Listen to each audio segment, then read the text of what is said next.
Channel code with वकार। इस video में हम पढ़ेंगे सेट के बारे में और देखेंगे कि सेट क्या होता है और सेट को हम डार्ट में किस तरीके से यूज़ कर सकते हैं। तो यहाँ पे मैंने इसकी डेफिनेशन लिखी हुई है। In Dart set is unordered list of distinct values of same type.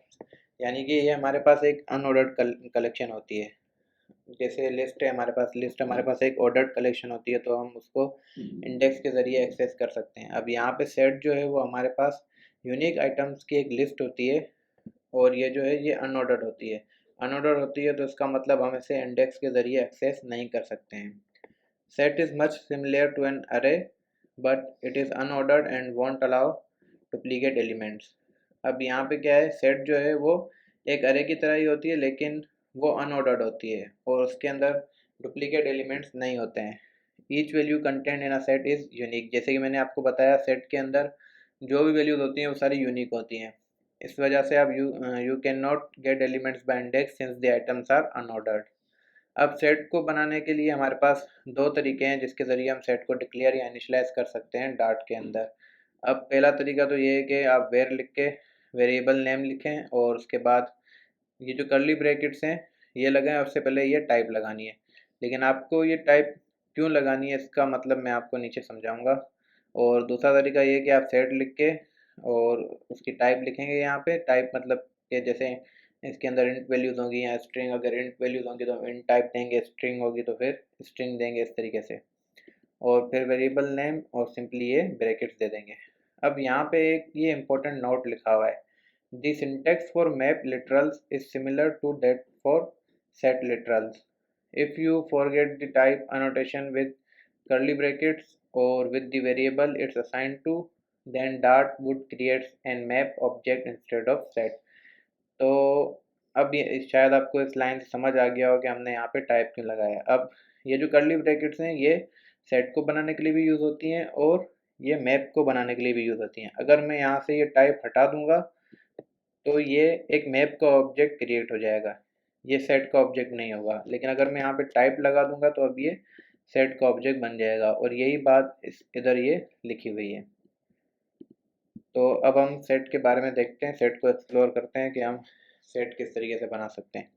अब पहला तरीका देखते हैं, हम वेर यूज़ करके ओड नंबर्स का एक सेट बनाते हैं और इसके अंदर हम टाइप दे देंगे इंट और ये हमारे पास सेट बन जाएगा। और इसके अंदर हम कुछ वैल्यूज़ को ऐड कर लेते हैं, 1 और ओड नम्स डॉट एड 3। इसी तरीके से ओड नम्स के अंदर हम और कुछ ओड नंबर्स ऐड कर देते हैं, 7।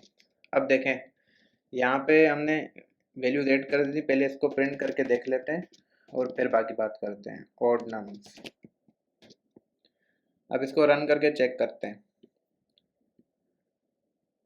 तो यहाँ पे हमारे पास 1 3 5 7 वैल्यूज के साथ एक सेट बन गया है। अब सपोज हम यहाँ पे दोबारा 3 ऐड करते हैं और चेक करते हैं कि अब ये हमारे पास क्या आउटपुट आता है, एरर आता है या क्या होता है। तो अब इसको रन करके चेक करते हैं। तो ये देखिए हमारे पास एरर कोई नहीं आया लेकिन हमारे पास ये सेट प्रिंट हो गया है। तो इसका मतलब ये है कि सेट के अंदर जो डुप्लीकेट एंट्रीज हैं वो इग्नोर हो जाती हैं। तो यहाँ पे हम कमेंट लिख देते हैं, डुप्लीकेट एंट्रीज आर इग्नोर्ड। अब एक और सेट बनाते हैं हम इवन नंबर्स का सेट और इधर हम टाइप देते हैं इंट और ये हमारे पास सेट है इवन नंबर्स का। और ज़रूरी नहीं है कि हम सिंपल ये कर्ली ब्रैकेट्स दें, अगर हमें स्टार्ट में कुछ वैल्यूज ऐड करनी है यहाँ पे, अगर हम यहाँ पे भी ऐड करना चाहें तो हम कर सकते हैं।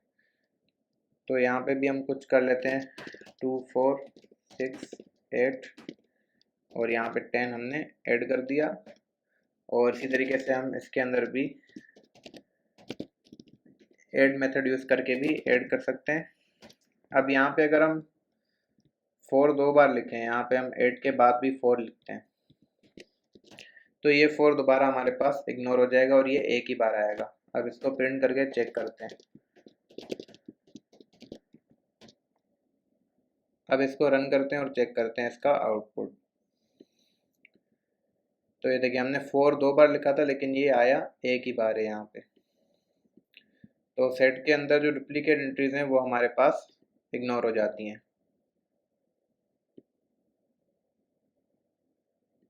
और यहाँ पे देखें ये हमें मैसेज दिखा रहा है कि 2 elements in a set literal shouldn't be equal. अब आते हैं और सेट पर कुछ ऑपरेशंस के बारे में बात करते हैं। हमारे पास एक मेथड होता है कंटेंट्स, जो कि चेक करता है कि कोई एलिमेंट हमारे सेट के अंदर है या नहीं। अगर वो है तो वो ट्रू रिटर्न करेगा, अगर नहीं है तो वो फॉल्स रिटर्न करेगा। अब यहाँ पे हम इवन नंबर्स के अंदर चेक करते हैं कि हमारे पास 6 है या नहीं है। तो अब इसको रन करके चेक करते हैं।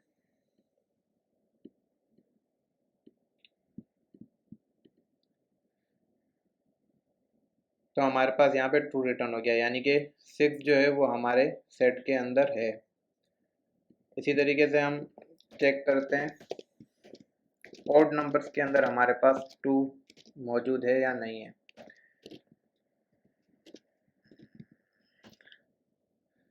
और इसको रन करते हैं। अब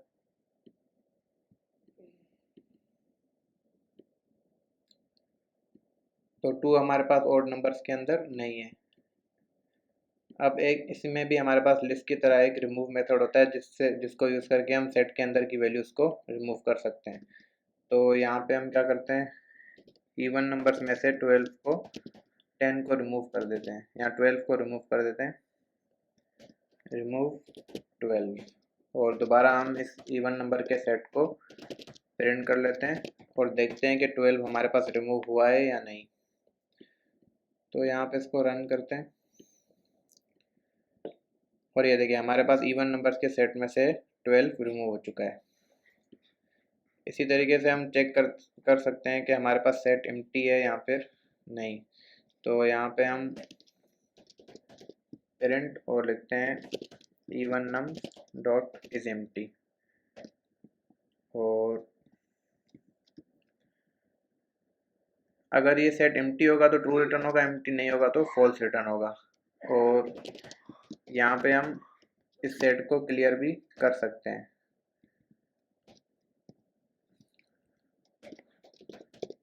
और यहाँ पे इवन नंबर्स के सेट को प्रिंट कर लेते हैं और एक और चीज़ प्रिंट कर लेते हैं, ऑड नंबर्स की लेंथ को। तो सेट के अंदर कितने एलिमेंट्स से आप ये लेंथ की प्रॉपर्टी यूज़ करके मालूम कर सकते हैं। अब यहाँ पे ये चेक करेगा कि इवन नंबर्स एम्प्टी है या नहीं, उसके बाद इवन नंबर्स को ये क्लियर कर देगा। दोबारा हम इवन नंबर्स को प्रिंट कर रहे हैं और ऑड नंबर्स की यहाँ पे ये लेंथ को प्रिंट कर देगा। और अब इसको रन करके चेक करते हैं और आउटपुट देखते हैं। तो ये देखें इवन नंबर्स पहले हमारे पास एम्प्टी नहीं है, उसके बाद हमने क्लियर कॉल किया तो उसके बाद ये एम्प्टी हुआ है। और यहाँ पे जो ऑड नंबर उसके अंदर हमारे पास लेंथ जो है वो 4 है। अब हम एक और तरीका देखते हैं सेट को बनाने का, कि सेट, अच्छा एक और चीज़, यहाँ पे हम ऑड नंबर्स के, अब हमारे पास 5 3 5 7 था, तो एक हमारे पास मेथड था एड ऑल।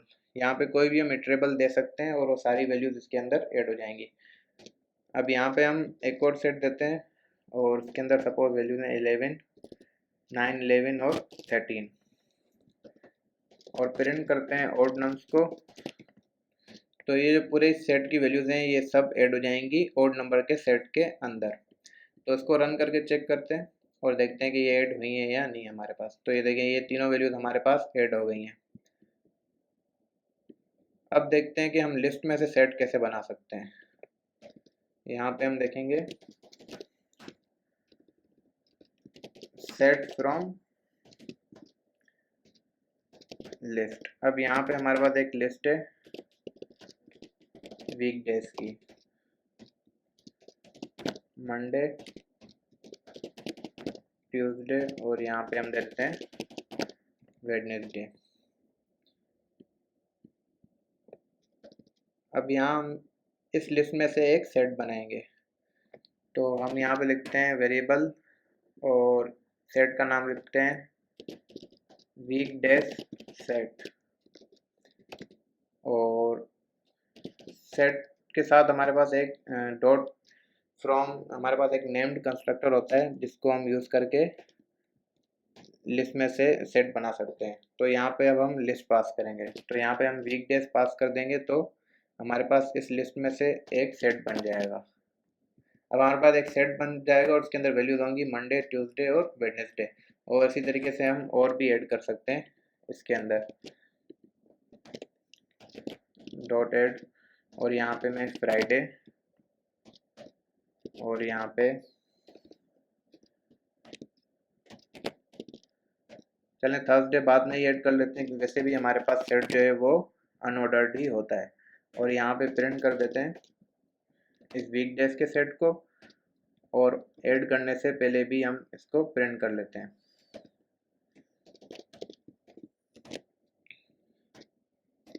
और अब इसको रन करके चेक करते हैं।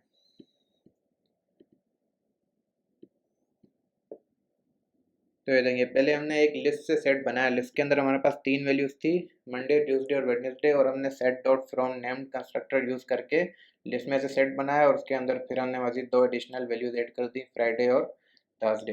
अब यहाँ पे ये वैल्यूज़ जो है वो लाइन से प्रिंट हो रही हैं और एक ऑर्डर में प्रिंट हो रही है, लेकिन ये ज़रूरी नहीं है। ये फ़िलहाल तो हमारे पास ऑर्डर में हो रही है, लेकिन ये ऐसा ज़रूरी नहीं है कि हर बार हमारे पास ऑर्डर में ही हो, इनका ऑर्डर चेंज हो सकता है। यहाँ पे लिखा हुआ है कि सेट जो है वो एक अनऑर्डर्ड लिस्ट है, ये ऑर्डर्ड लिस्ट नहीं होती है हमारे पास।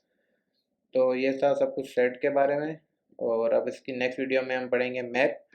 और मैप के बाद मैंने तो फ्लटर शुरू करने से पहले मैप तक पढ़ा था, और मैप तक अगर आप पढ़ लेते हो कोर्स, मतलब स्टार्ट से लेकर और मैप तक जो होगा, तो उसके बाद आप फ्लटर पे मूव कर सकते हो। लेकिन फ्लटर 2.0 के बाद नल सेफ्टी आ चुकी है, तो फ्लटर पे मूव करने से पहले नल सेफ्टी को समझना बहुत बहुत ज़रूरी है, और वो काफ़ी काफ़ी लोगों को कंफ्यूज कर रहा है। काफ़ी स्टूडेंट्स को नल सेफ्टी बहुत परेशान कर रही है, और उन्हें बहुत मतलब जो है ना मुश्किल हो रही है कोड करने में।